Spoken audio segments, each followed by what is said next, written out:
We're still in the Chukchi.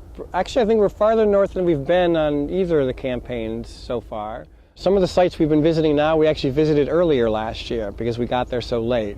So the timing is a little confused. The ice stations, I think, are different from last year. The ice is a lot more in an advanced state of decay now than it was before. I mean, I would have walked in these ponds last year, but there's no way I'm going in these ponds this year.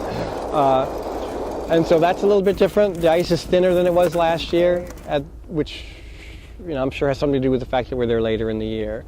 In terms of the oceanographic stuff, there hasn't been a lot of differences. Clearly now we're in an area where it's not particularly biologically active anymore. We're still learning a lot about how the ocean moves in the Chukchi Sea and how the movement of the ocean in the Chukchi Sea affects productivity, affects the growth of the phytoplankton. And last year we had a pretty good sense for what was going on, but it turns out there were things that we didn't really understand completely, and so we've learned actually quite a bit more this year.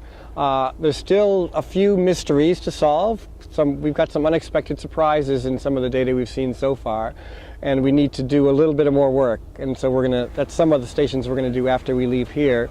We're going to head and sort of complete some lines that we had started earlier, and hopefully that'll sort of give us a full picture of the way this ocean behaves in the Chukchi Sea.